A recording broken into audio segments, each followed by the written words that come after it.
Hello, everybody, and welcome to the Rise Above Justice Movement podcast. My name is Zachary Mallory, and I am the founder of the Rise Above Justice Movement and the Rise Above Justice Movement, the podcast. Today, I'll give a viewer discretion is advised due to the nature of the topics that we will be discussing. Today, I am joined by my friend Izzy, all the way from London, United Kingdom. Hello, and welcome to the Rise Above Justice Movement, the podcast. Hello, thank you so much for having me. It is an honor of a lifetime. I've been watching you on social media. You are an incredible, outspoken human being. We'll kind of dive into what you're doing and why you're doing it here in just a bit. But I Yeah. would love for you to just introduce yourself to our audience and to the movement and let us know, who you are, what you do, and what has inspired you to get started in your advocacy. Welcome to the podcast, my friend. I'm so excited. Yeah, my name's Issy Vine, from London, UK, and I'm not particularly interesting. I mean, I'm just average person who wanted to join the police in London and started off as a call handler, went into sort of dispatching, and yeah, I just had a bit of an experience there. But I mean, prior to that, I was a bartender for quite a lot of my 20s, just sort of drinking for a living, which is quite fun. And then yeah, went into policing, and that's sort of where it went downhill, really, sadly. But yeah, I guess I've always been an outspoken person. I suppose that's what drew me to the police, because I've always found myself like quite comfortable in disputes. Like I would always, if like there'd be like a bit of a fight on the street or whatever, I would always find myself like wanting to go over and see what's going on and making sure people are okay. Or like if I had school friends who like were being bullied and like wouldn't advocate for themselves, like I feel like I would always do that. So I've always been quite confident and vocal. And yeah, I thought may as well put that into a career that doesn't involve alcohol.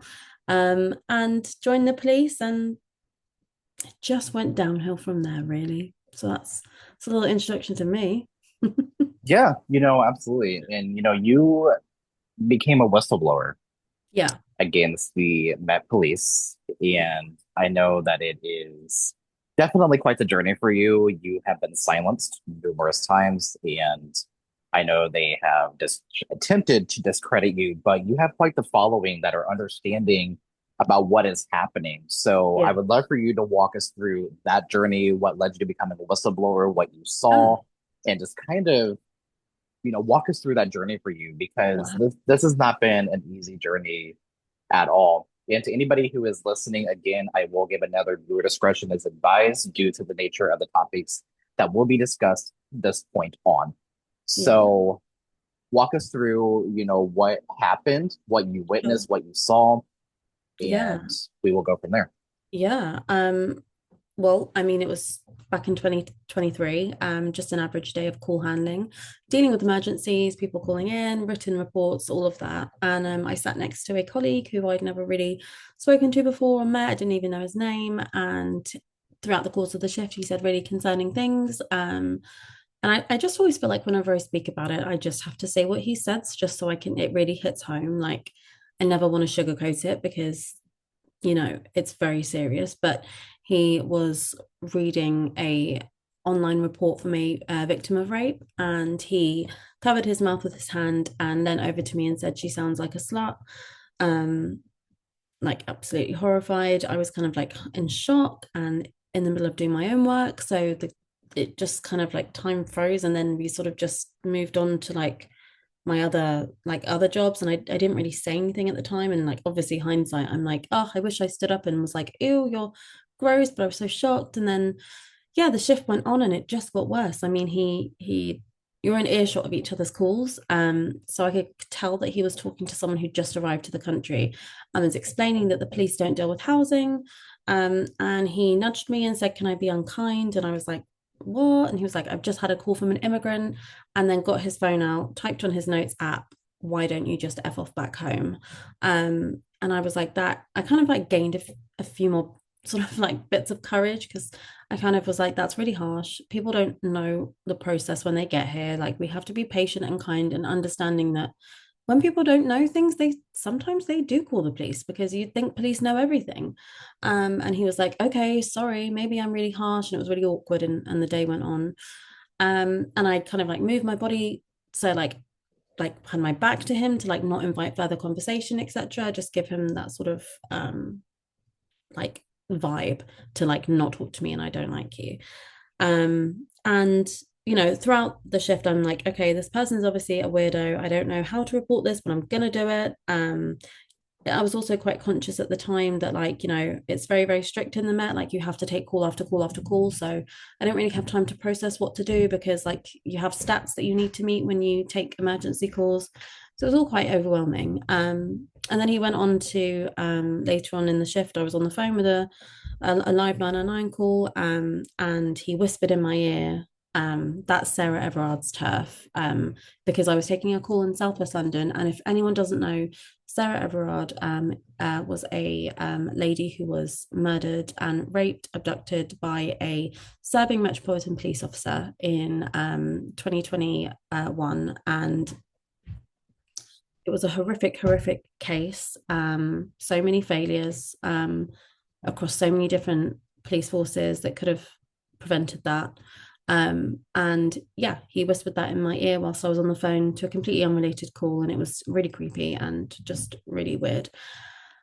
And then yeah, the shift finished and I knew I had to report him, and I waited a few about sort of 10 to 20 minutes after my shift ended, so I didn't see him at the front door. And I knew from small talk at the beginning of the day before the comments that he got one specific bus straight home, that was the complete opposite of my journey home. So I knew, great, I'm not gonna like get on the same train as him or anything, so I won't have to speak to him. And as soon as I left the building, he was still outside.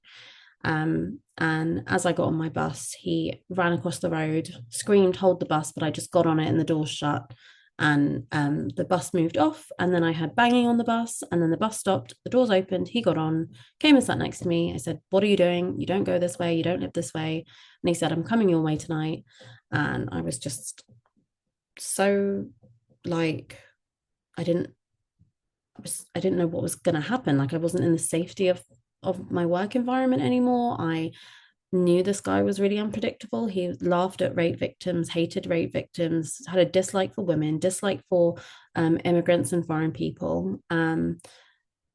And now we're not even in a work building where I can escape. Like, it's 11:30 on a weekday in central London. It's completely dead.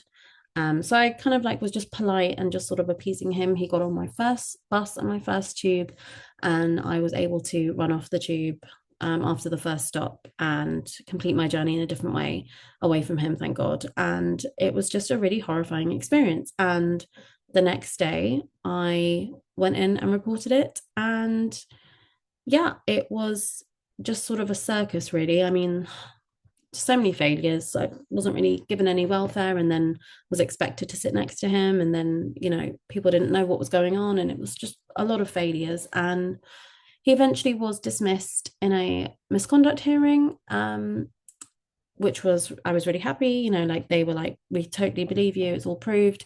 And, we don't have space for people like that in the Met. So you've done the right thing.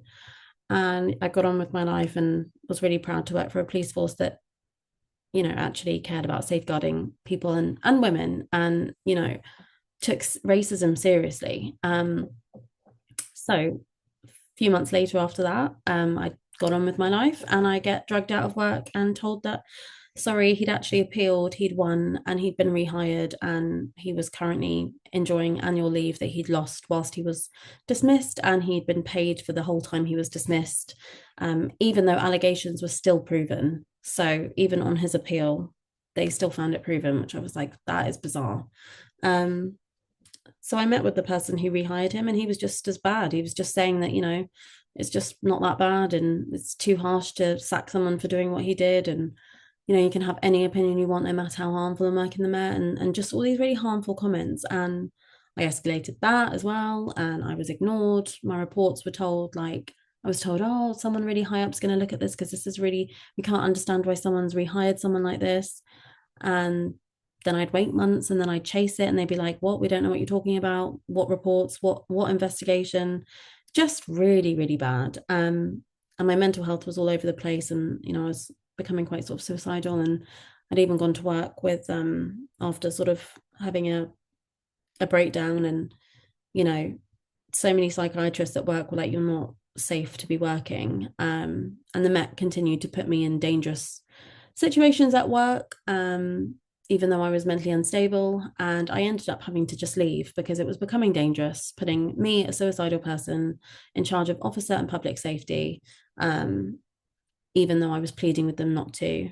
Um, and yeah, I had to leave. And I also left because I kept getting gentle threats of, I started sort of speaking out on social media about my experience, but I didn't name the Met. I didn't say I worked for the police because I knew I'd get in trouble and they'd caught on to it. And I kept getting served sort of gentle threats of, if you continue speaking out online, we'll have to dismiss you. So I was like, right, well, they're obviously going to drive me to absolute insanity and they won't let me speak out, that there's a predator working in the police. So I'm going to have to leave. And I left and I started speaking out on social media. And I've been speaking out for about a year. And only in the last sort of 3 months, it's sort of got quite a bit of traction. But yeah, I've been speaking out for about a year, 2.5 years in the police. I was speaking out and um, I'm just going with the flow of it. I'm campaigning. This dodgy person is still working in the Met. I found out since after I reported him, he was known as Creepy Chris in another center. He'd done other things before. So yeah, it's been a process, but yeah, I've started speaking out online and I've gotten a real load of support. And I'm super grateful for that. Because campaigning for a year online, for a long time I felt like I was just talking to, I don't know, just like the sky, just nothing was coming back. And in the last few months, people are really starting to engage with it and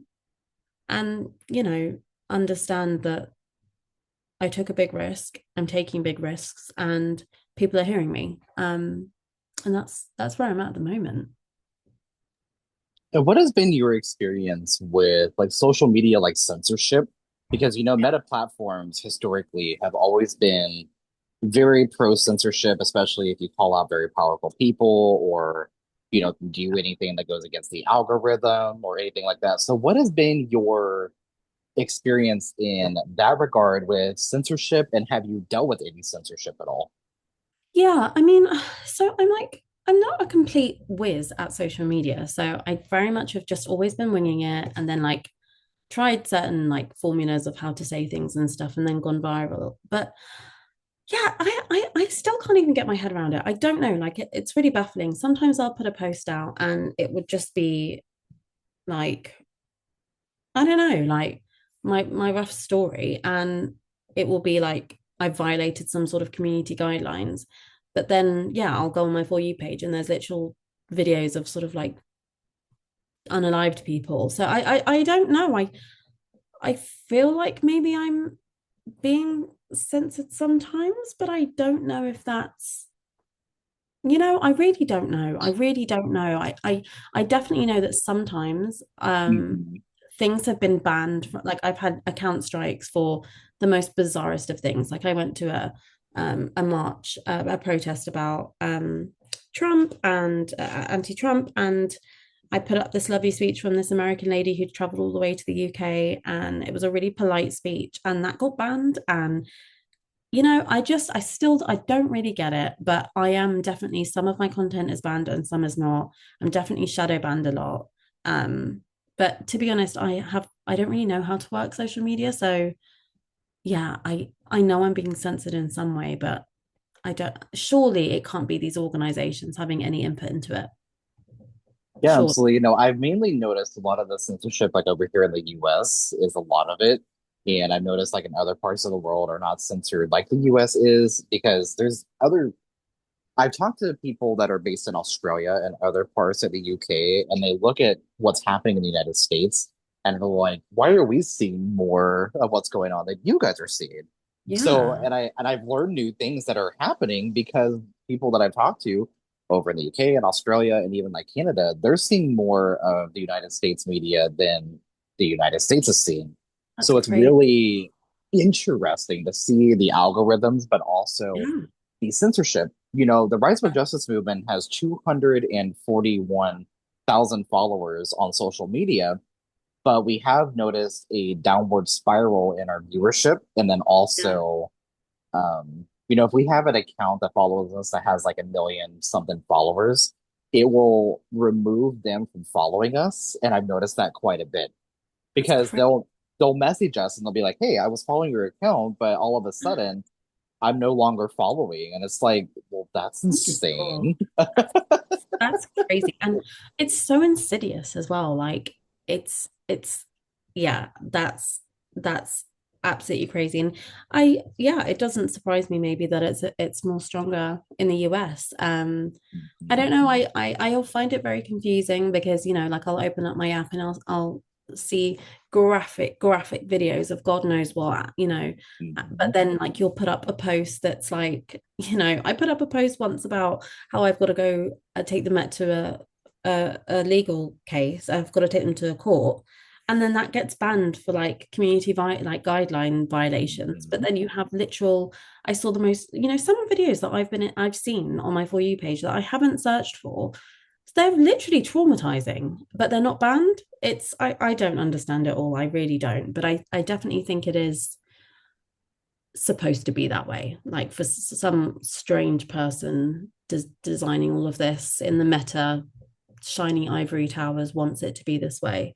So yeah, it's a lot. But I mean, that's why I've always really liked social media because when I first started whistleblowing and I started speaking out online, I did have like a little sort of it was like May, June this year where national newspapers and news channels were covering my case. And I was like, great, I've got the media, like maybe I can raise some awareness about this. But then the media were kind of like twisting it a little bit, or like they'd put like a headline like call handler calls a rape victim a slut and then put my picture up against it. And it's like, oh my God, now you're saying like everyone's going to think it's me and it's not. And I found like the media was really careless in how they reported my case.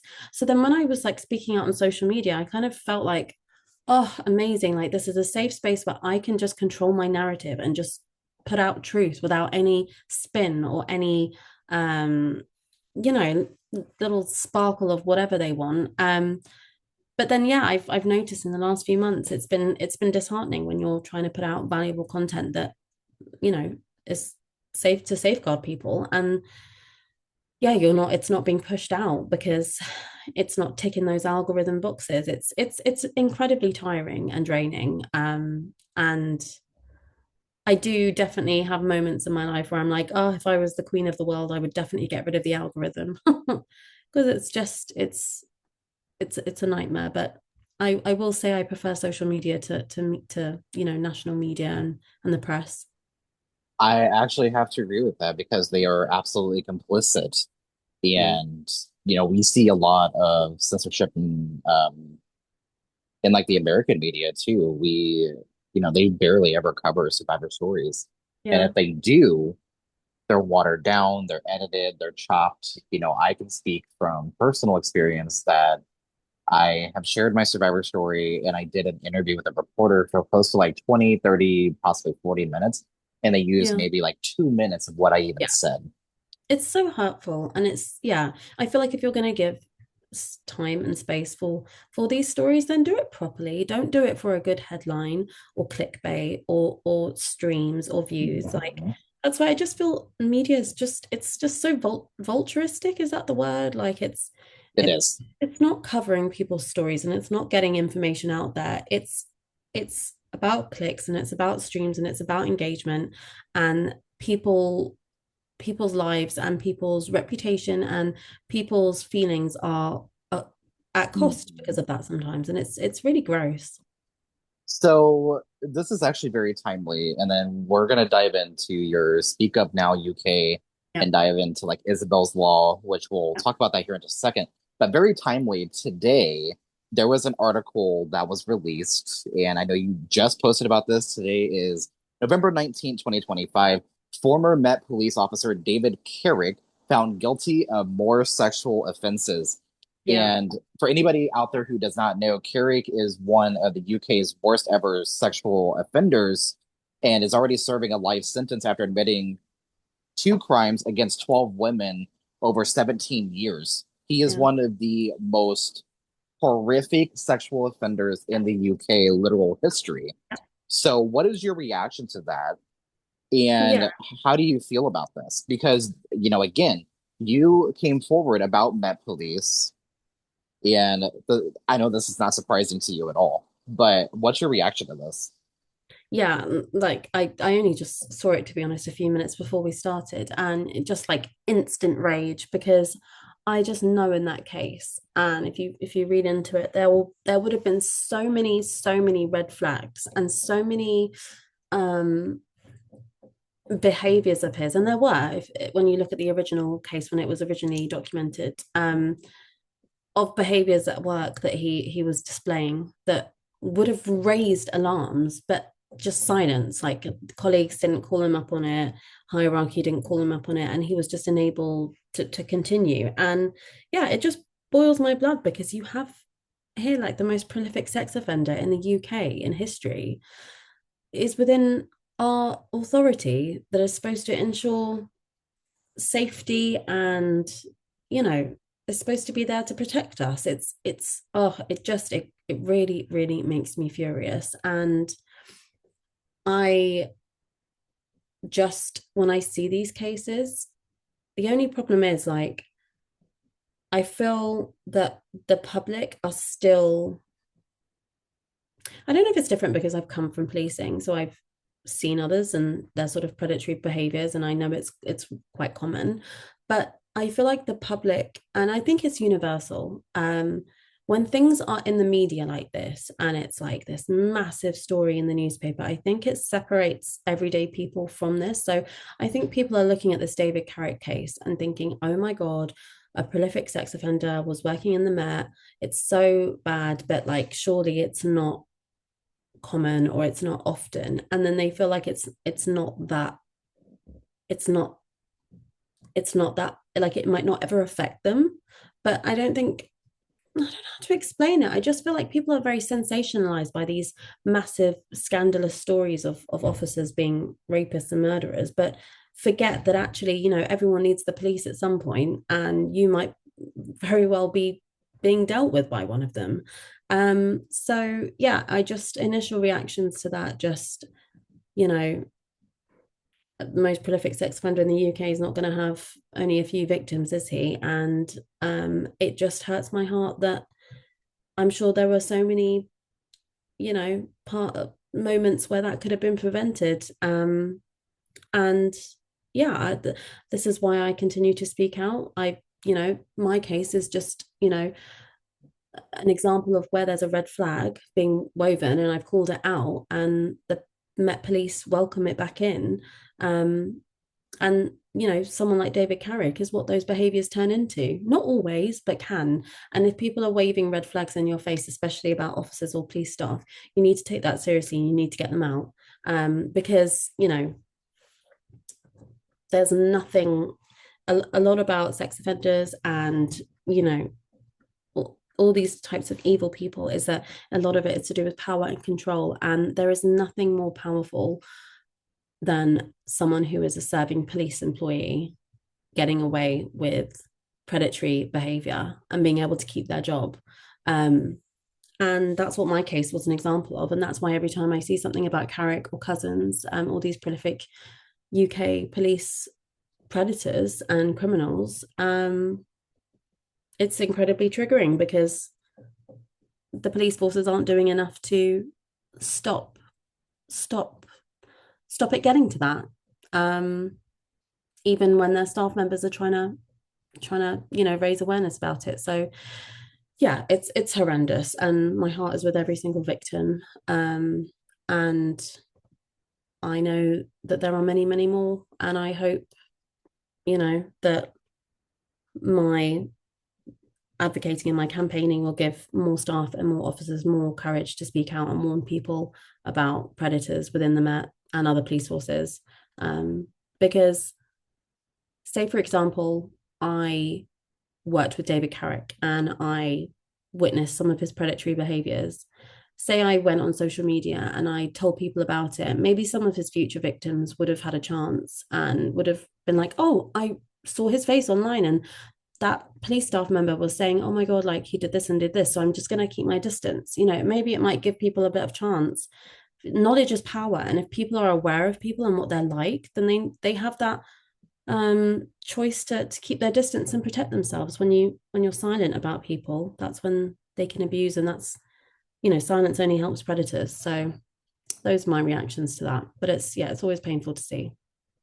Yeah, absolutely. Speaking of campaigning, you founded the Speak Up Now UK, and Mm, some of the testimonies that are on the website, kind of left me a little like speechless. hmm. Okay. And I'm going to read a couple of those right now.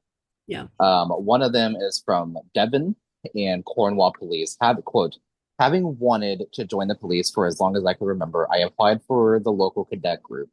I excelled and loved the variety of sessions. Cadet leaders came and went, but we were regularly visited by the local neighborhood sergeant. He was prophilic. I always struggle with this word. Prophilic. Fulfill it, Um, yeah. on social media and flex that he was a somewhat local celebrity. He used his platform to access my personal life and promised his help would ensure a career with the force. Over the span of 2 years, I was subjected to grooming, indecent images, sexual abuse, and harassment. The case was handled purely by PSD, and we were convinced to keep it out of the court. He escaped the sex offenders register, even at the hearing, and within the final report, the emphasis was placed on my involvement. I was 17. He was Yeah. dismissed for gross misconduct and has been able to rebuild his life. Oh Yeah. my God. It's heartbreaking, and it's so inappropriate for a professional standards department that deal with misconduct to encourage a victim to keep it out of court. That should not be done at all, and that was only done with a calculated agenda behind it. But yeah, And it's yeah, it, reading these testimonies and hearing these stories, it is literally shattering yeah, because police, no matter where it's at in the world, they have a job. And yeah, that job is to serve and to protect their communities. However, who exactly are you serving and protecting when you're only protecting your own? yeah. And there's another testimony, and we'll kind of dive into, what you've seen with Speak Now UK, the work that you're doing with this. But there's one more that I want to read, and it's kind of a longer one. But quote, I ended up leaving the Met after nearly 6 years with severe PTSD and was mercifully stopped from hanging myself in my parents' garden by the family dog on the night of my resignation. I can't even begin to describe the hundreds of stories of toxicity, betrayal, extreme stress, bullying, assault, and harassment that I was put under. There is one story that at long last only makes me angry rather than spiral into a full-blown panic attack, though. I was told by an acquaintance in 2020 that an acting DI, what is DI? Is that Detective inspector, it's quite high up in the detective role. okay, got it. In the Sapphire serious sexual assault section of my old public protection team, who was nearing retirement at the time and was ostensibly well respected across the office floor, went out with another PP teammate. This man told this other team what sexual acts he loved to do with me to me in graphic detail. I was told this information by this acquaintance list because they wanted to help me more than they loved the drama when I responded with disgust, shock, and horror. And that's what sucks even more. The now retired DI was totally vile, but there were officers of all different ranks, some also dealing with serious sexual assault, and some who I thought were good friends of mine. They were there when I wasn't there to defend myself. No one, not one of them, said anything to me or to his pig of a man, and that really upset me until recently. Holy shit. Yeah. which this directly corroborates exactly what you saw, what Yeah. you witnessed, and what you heard, which led you to doing Speak Up Now UK and collected these testimonies because you have a lot on Mm. here. This shows an ongoing issue that has Yeah. not been addressed. I am seeing a couple from Border Force as well. I'm assuming that's like your border police. Yep. Yep. Yep. Yep. Border And Force. Yeah. seeing Border Force, seeing a lot from um, There's a few from our hospitals as well and our yes, and then ambulance. London Ambulance, Yep. Ambulance. Derbyshire.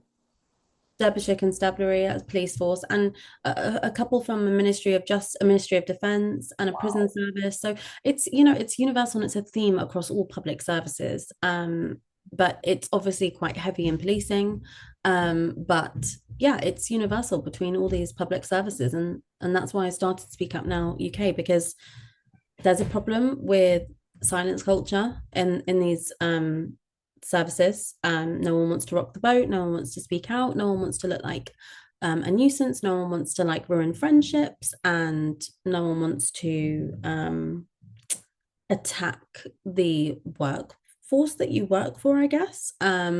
So yeah, I started it because there are so many voices that are just lost in this culture, and you know it infuriates me every time you have a police commissioner or like police chief or the head of the ambulance service or whatnot come out and say, yeah, we're doing everything we can to we've shown so much progress in our culture and making our place our service a better one. And these stories are contrary to that. Like it's not it's there's a problem with speaking up in these services, and that is universal. It's not just the UK. um a lot of police officers, a lot of prison officers, a lot of, these personnel from emergency and public services go into these roles forgetting that they have to also apply it to their colleagues. I always say to people who are like, well, I want to join the police, would you encourage it now? And I'm like, yes, but go into policing knowing that you have to police your colleagues too. Like, you're not exempt from it. And I feel like, there is obviously a bond that you create with people that you go into these jobs with, because it's a very stressful, specific role, a lot of adrenaline, a lot of fight or flight, especially in policing, prison work, etc. So I get it. You have a team bond and no one wants to let each other down. But if there is wrongdoing, we have to start building a culture where it's okay to point it out, and it's okay to challenge your colleagues. And you know I just don't know why we've gotten to this point, or why it's ever been you know this way. I don't understand it. It's completely healthy to challenge people and to call out wrongdoing. So yeah, I created Speak Up Now UK to have a platform where maybe people who are still employed or have left and aren't wanting to fully come out, but can just put their story, get it out of them, and put it somewhere where maybe, others will see it and resonate and relate. And we are in talks with a university to collaborate to, use it for academic research and to build a report. And my dreams one day is to really build a sort of case log and make a sort of annual report and deliver it to the government to show that, there are real concerns here, and it's not good enough to just leave these services to tell us that they'll try and do better, because they obviously can't.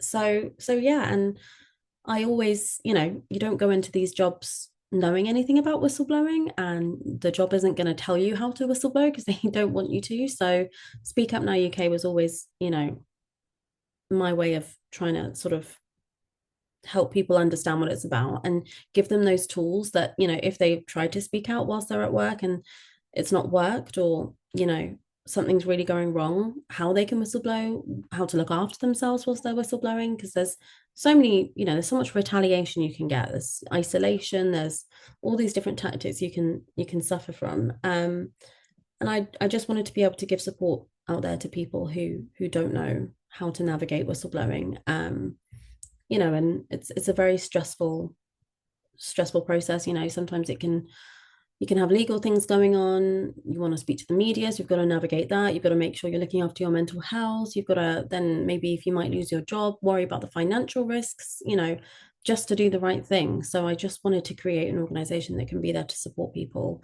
And there are other organizations that support whistleblowing, but I wanted to do one specifically for public services because it's a specific job with a specific culture, and it's got, it's its own niche, and it's, I think, only people who have worked in public services and emergency services can understand the delicate and specific things you can go through when calling out your colleagues.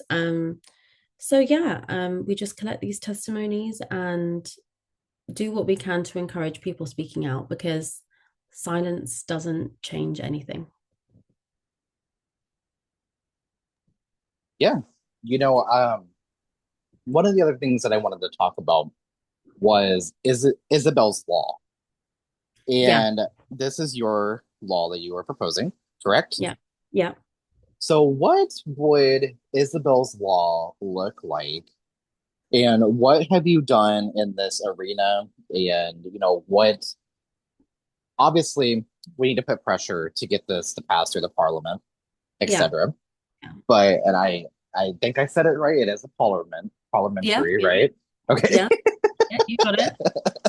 I don't know a whole lot about UK politics, but what I do know is it's not very much different than what we're seeing in the United States. Yeah, Um, it's it's a little more open-minded, but it's still there's a lot of systematic failures here, yeah, yeah. along with the police departments, hence the reason why Isabel's law needs to be implemented.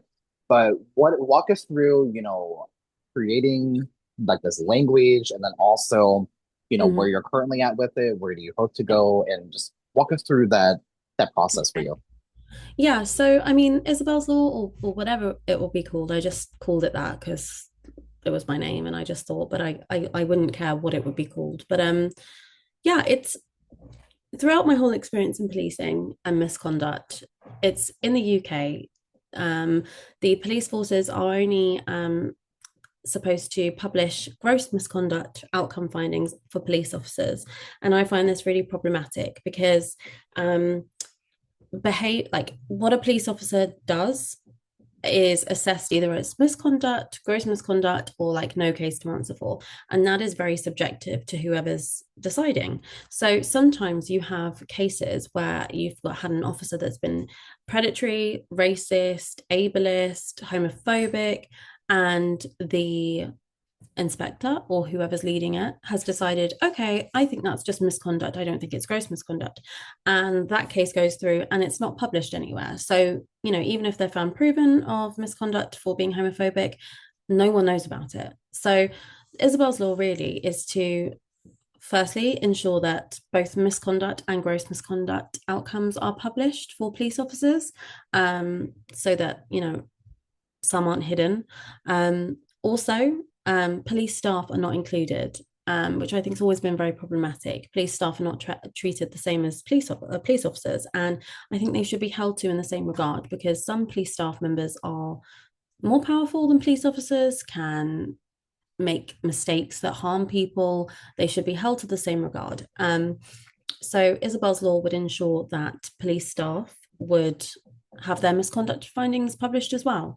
And ideally, hopefully, in a dream world full of candy canes and rainbows and sparkles, and happiness, there would be a police misconduct body that would hold this register with all the misconduct. And if you, for example, called the police, or a police officer or police staff member was dealing with you, if you had like a funny vibe, or you just wanted to be safe, you could have a statutory right to request information from this misconduct board, about the officer or staff member dealing with you, about their misconduct history. I think it's incredibly violating that, you know. So, for example, there was a misconduct case where this officer said the most horrendously racist, homophobic, ableist, just terrible things, and he only got a warning and was able to continue his role. Imagine like a few years later, you are a victim of a racist attack or homophobic attack, and then you call the police, and then he comes to deal with you, and you don't know that that's his misconduct, like he had that misconduct history. I just find it so violating that, when we're in our most vulnerable moments and we need help, we don't know the people who are coming to help us, and we're supposed to just be like, well, they've got a badge and they've got a uniform, so they're decent people. And it's like, no, they're not always are. And we've had cases after cases of where, yeah, like the most prolific sex offender in the UK was a police officer. So it's not enough to just trust the uniform or the badge anymore. So I feel like this body would be able to provide a little bit more transparency with who these people are that are in our policing services, and just give the public a little bit more control over who they let deal with them. And there are other sort of little aspects of it, a little bit problematic. So sort of it's being reviewed, but I've always thought it was quite gross how when an officer or a staff member is being investigated for misconduct, they can just resign. I just don't like that. It's it's just not it's not I just feel like you're running away. I don't like that at all. So we're looking at how maybe something can be worked around preventing that, without breaching some article in the Human Rights Act. But yeah, there are different things, and Isabel's law really is just about full transparency in policing, not half transparency.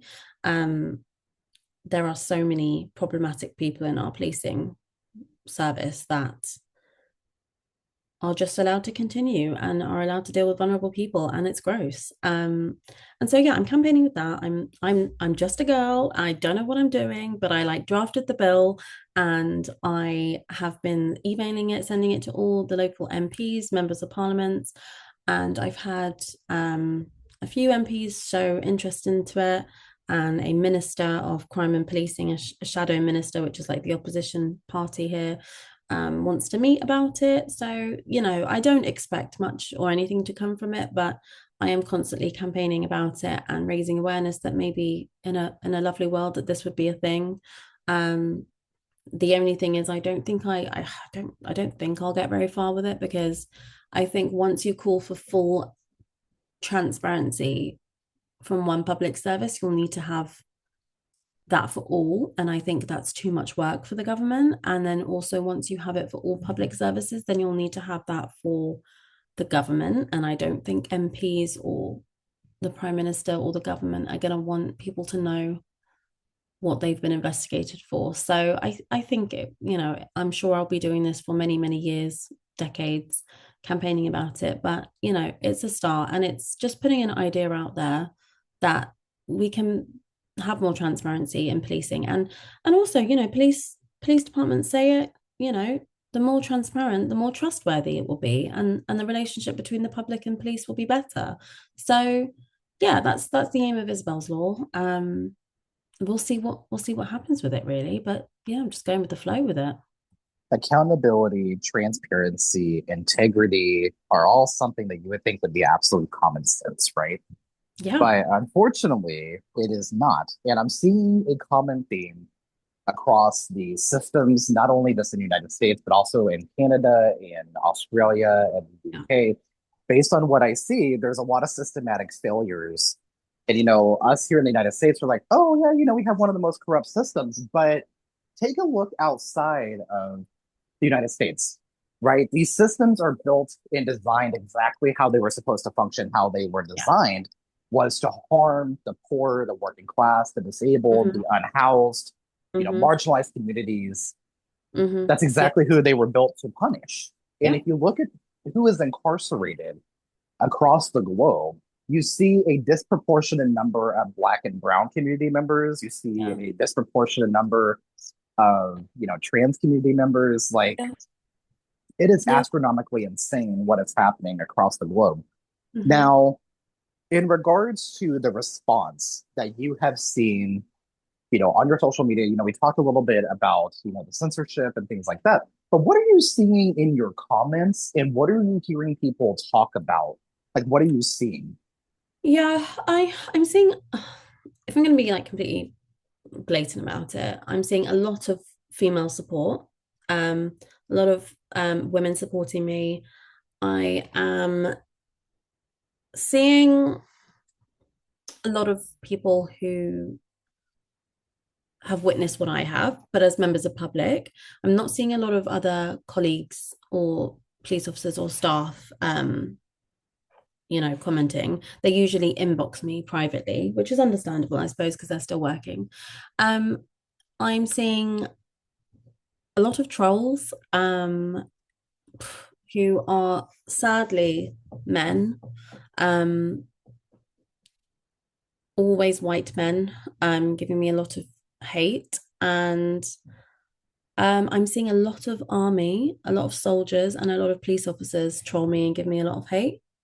And yeah, but I mean, that, in the grand scheme, I'm getting sort of 80% positive, 20% hate. So, I, I always say, like, bring on as much hate as possible because you're just verifying like the point that I'm trying to prove that, this is a problem. So, I am getting, a lot of like, you're a snitch, or like once police, always police, or, you know, a crying woman, moany woman again, like all of that. So I'm getting that. I get DMs about like the color of my skin. I get, yeah, it's just bizarre. Um, but the majority is productive and it's positive, and the majority understand and support what I'm doing. And yeah, I don't know. It's social media has been all around positive for me, I think. Even though I do get hate, I don't care. Like, it is what it is, and people are going to have horrible, and people are going to disagree as well, which is completely fine. People have different opinions, but yeah, I do find it quite strange how it's usually sort of white male police officers and soldiers that are giving me hate. So, with you living in the UK, I feel like I could ask you like a million and a half questions. This episode could go on for like 30 something hours because I have so many questions. Now, with you being in the UK, what are some of the cases that you feel, kind of like shifting a little bit of the focus, right? But kind of diving into some of the other cases that you have encountered and that you've come across. One of them you mentioned about is Sarah, which was a deeply devastating story that even I heard about over here in the United States because it broke international headlines because of Yeah, how horrific it was. But and I'm sure you probably also heard about Gabby Petito over here in yeah, the United States. I'm sure you heard about that one because yeah, that literally broke those international headlines too. And I absolutely love what her father, Joe Petito, is doing now with the Gabby Petito Foundation, where he's going across the country helping families, grieve. Whenever their yeah. loved one is murdered, he Mm. goes around and he Wow, helps them understand the processes and wow. understands from a parent's perspective. Yeah, And I am not a parent myself, but neither. I have saw how these systems have literally fucked over my mom. Yeah. And but what are some of those other cases that you have, discovered, if you've done any research, like what are some of those other cases that you've uncovered that you feel deserve more amplification? Yeah, so I'm very, very passionate about holding space, and a wicked quote, giving space and time to the Mohammed Al Fayed survivors. So, if anyone doesn't know, Harrods and the Ritz are like really fancy department and hotels in London, who were owned by, I'm sure everyone knows, Mohammed Al Fayed, who was Dodi Al Fayed's dad, who Dodi Al Fayed was going out with Princess Diana and died in a car crash with her in Paris. But his father, and his uncles, Mohammed and his brothers, yeah, all owned the Ritz and Harrods and everything. And they operated a sex trafficking ring, and there are hundreds and hundreds and hundreds of victims who have been failed by police forces internationally, but prolifically the Met in London, um, who, yeah, were sex trafficked, assaulted, um, abused, groomed. And that went on for decades, and they were ignored by police. There was a lot of corruption between the Al Fayed brothers, money paying off police officers, giving them Harrods hampers to quieten them, etc. So I'm very passionate about upholding their stories. At the moment, they are uh, trying to, I mean, it's come back in the press a little bit, especially in France, as the French police are going to try and reinvestigate. The Met have said they'd reopen the investigation. I mean, it's horrendous. Like 400 reports of victims came forward. But before, 21 survivors went to the Met, and they went to go and interview Mohammed, but then Mohammed said, I don't feel well, and then, or something like that. And then they never ended up interviewing him. And then it all just sort of disappeared. Very, very, very bad. I would encourage anyone to research the Harrod survivors. So I am fully, I'm always supporting them online. And one of the survivors actually came and spoke at one of my protests outside New Scotland Yard a couple of weeks ago. Other stories, I mean, I suppose, I always have in my heart the Epstein survivors, Prince Andrew. I mean, this, I guess, it from a UK perspective, like, just infuriates me with how the monarchy here have cuddled, like, not sugar coated, but sort of cuddled him and kept him away from accountability. And only now he's losing his prince title. Makes me feel sick. I mean, I think if the monarchy was decent over here, they would have put him on a plane to the US when he was asked to assist with the investigations, which he declined. Yeah, that makes me feel sick. There are so many. I mean, I suppose more so nationally, there was I don't know if anyone's aware, in America, a fire in a tower block here, Grenfell, 8 years ago, that took the life of 72 people. And there were so many failures from the council, the tower block construction people. They chose to use like a cheap cladding that was very highly flammable, which contributed to a really quick and devastating fire that was covered the whole block in flames. That there were failures from the fire brigade as well, telling them all to stay put, but then that meant they were all trapped. Like, it's horrendous. So giving platforms to that. There are the Chinook. There's another scandal here. The Chinook helicopter crash, which was a few decades ago. It was a helicopter full of RAF soldiers. Ministry of Defence here put them on that aircraft, and it wasn't actually safe to fly, or it's being tested. I'm not 100% sure the full ins and outs, but basically the helicopter crashed, and they died, and the children and the survivors of those who died have so many questions to the Ministry of Defence, like why they would put them on such an aircraft that wasn't, okay to go on, etc. And the Ministry of Defence have locked those documents with all those answers for 100 years, meaning none of the children of those who died, the grandchildren of those who died, will be 80 years old before they'll be revealed. There's so many different, there's a tainted blood story here. A few decades ago, people in the UK were infected with HIV. Just, there are so many, and there are so many more. I couldn't put even, I think I'd need a whole 2 days to sit down and tell you all the stories that I want to platform and bring ahead. But yeah, those are just a few of the many. You know, we sat down and interviewed two of the Jeffrey Epstein survivors. And I'm Mm. really glad you mentioned this because Jeffrey Epstein's crimes did not only happen in the United States, it spanned across the world in Yeah. multiple different countries. And that case specifically is one of the most complex and most horrific violent cases that I've Yeah. literally ever seen. In 16 Mm. years of advocacy work, I have to say the Jeffrey Epstein case is probably the worst that I've ever seen.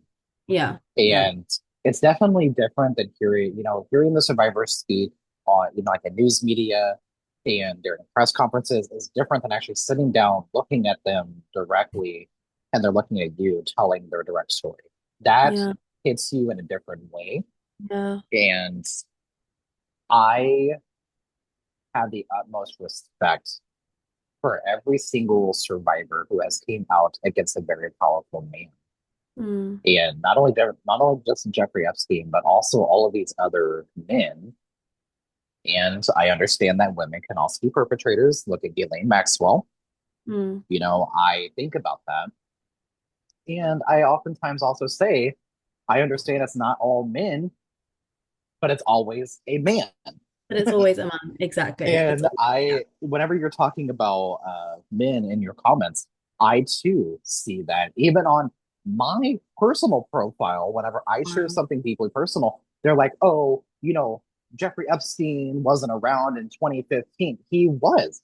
And the reason I say that is because the locker room talk that I experienced whenever I was in high school, they were talking about Jeffrey Epstein Yeah. and what they were like, oh, I can do this to my girlfriend. And I'm sitting here thinking, like, oh my God, what is wrong with you? Come Yeah. to find out, one of those boys that did state that, and I say that because he may be older now, but he's always going to be a boy because he took the innocence of somebody Yeah. and wound up being charged with domestic violence. Wow.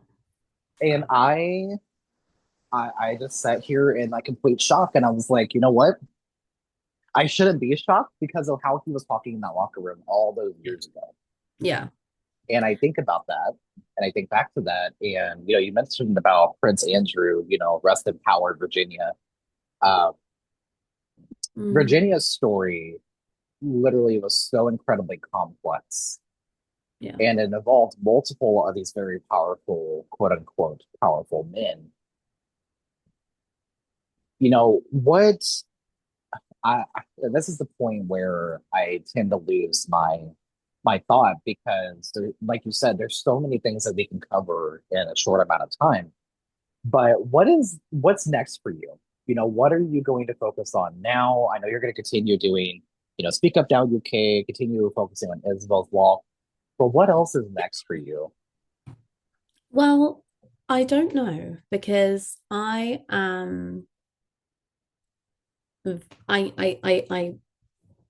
don't know because until I get something like Isabel's Law or just something until I make some sort of change that makes policing better in the UK, I don't know if I can do anything else before then. Um, I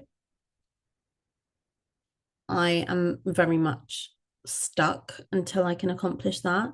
And then maybe after that, then I will rest or take some time back. But I'm gonna write a book. So I'm excited to do that. I have had some interest, so maybe that will be interesting. And I'm gonna campaign and I'm gonna just engage. I'm starting my journey of protesting. I mean, I've done a few protests, but I actually led one a couple of weeks ago, and it was the most powerful thing with so many different survivors of all types of institutional harm coming together. And I'm going to continue doing that, and hopefully that will show the government and the police that we're fed up with corruption. I'm also doing other little things. I'm supporting another campaign called Address the Harm. They are fighting for a independent body to be created in the UK where if you have like a complaint about the police or